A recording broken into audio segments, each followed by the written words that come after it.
Hello दोस्तों, कैसे आप सब लोग। मैं उम्मीद करता हूँ आप लोग अच्छे होंगे, ज़बरदस्त होंगे। आज हम प्रश्नावली 1.1 का 5 नंबर क्वेश्चन देखते हैं क्या कहता है। क्लास 10th के लिए जांच कीजिए कि क्या किसी प्राकृतिक संख्या n के लिए संख्या 6n अंक 0 पर समाप्त हो सकती है। तो देखिए, पहले हम क्वेश्चन लिख के रखे, पहले बना कर भी रखे, क्योंकि इसमें सिर्फ लिखना होता है, कुछ बनाने वाला इसमें है नहीं। तो देखिए हल, कोई भी संख्या 0 पर समाप्त तभी हो सकती है जब उसका गुणनखंड जो हो 2 गुना 5 के रूप का हो। उसका अभाज्य गुणनखंड जब निकालेंगे किसी संख्या का, अगर 2 गुना 5 के रूप का होगा तभी वो 0 पर समाप्त हो सकती है, अन्यथा नहीं हो सकती है।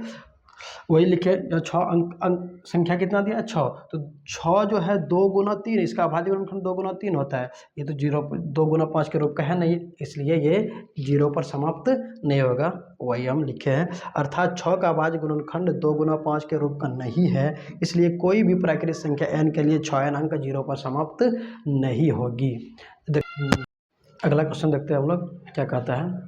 5 नंबर क्वेश्चन और 5 तो बन गया है, 6 नंबर क्वेश्चन है। हाँ, व्याख्या कीजिए कि 7 गुनी 11 गुनी 13 प्लस 13 और 7 गुनी 6 गुनी 5 गुनी 4 गुनी 3 गुनी 2 गुनी 1 प्लस 5 भाज्य संख्या क्यों है। इसको दिखाना है कि क्यों, ये तो भाज्य संख्या है ये बता रहा है, लेकिन क्यों है इसको दिखाना है।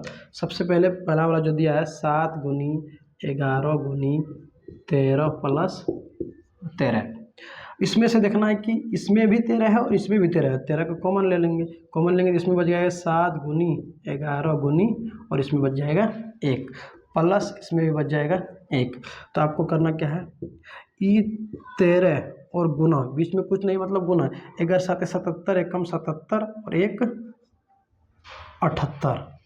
तो इसको 77 13 गुना 78 है, इसको हम गुना में 1 लिख सकते हैं। तो ये भाज्य संख्या क्या कहता है, अगर खुद स्वयं और एक के अलावा किसी और से भी अगर संख्या विभाजित हो तो वो भाज्य संख्या कहलाती है। तो स्वयं के अलावा किसी और संख्या से भी विभाजित हो रही है तो ये क्या है, भाज्य संख्या है। अतः यह भाज्य संख्या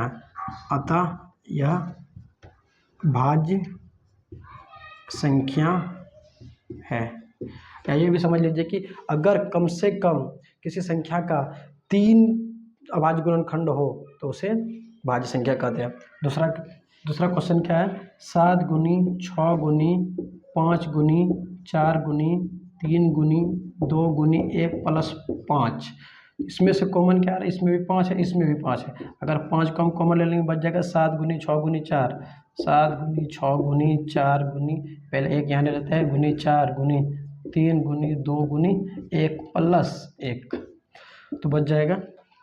अब क्या हो जाएगा, 5 यहाँ, उसके बाद इस सबको गुना करेंगे 6 42, 3 दूनी 6, 6 गुनी 42, 6 दूनी 12, 6 चौके 24 और 1 25, 252 और 1 253, 5 गुना 253, ये 2 हो गए, हम 1 से गुना कर सकते हैं, हो गया। ये भी भाज्य संख्या क्योंकि 3 गुणनखंड आ रहा है, तो ये भी क्या है, भाज्य संख्या।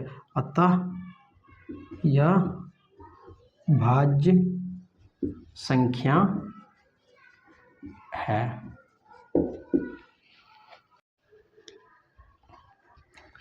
देखते हैं नेक्स्ट क्वेश्चन, 7 नंबर क्वेश्चन क्या कहता है।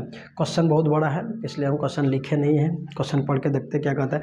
किसी खेल के मैदान के चारों ओर एक वृत्ताकार पथ है।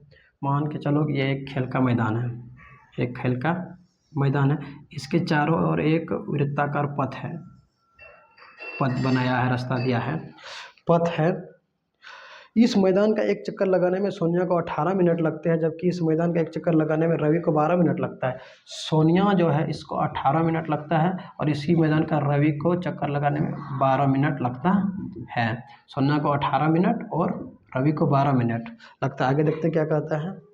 मान लीजिए वे दोनों एक ही स्थान और एक ही समय पर चलना प्रारंभ करके एक ही दिशा में चलते हैं। कितने समय बाद, मान के चले दोनों एक ही स्थान से चलना प्रारंभ करते हैं, यहाँ से चलना प्रारंभ किया, बोल रहा है कि दोनों चलना प्रारंभ किया, ये 18 मिनट लगता है, इसको 12 मिनट, लेकिन कब, कितने समय बाद दोनों एक ही स्थान पे आके फिर मिलेंगे जहाँ से चलना प्रारंभ किया था। अगर इस तरह के क्वेश्चंस आ जाए तो आपको कुछ नहीं करना है, दोनों का एलसीएम निकाल देना है।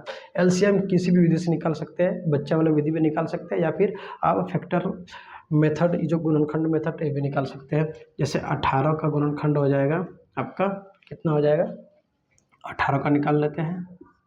2 9 18, 3 तिया 9, 3 एकम 3, तो हो जाएगा 2 गुनी 3 गुनी 3 गुनी 1।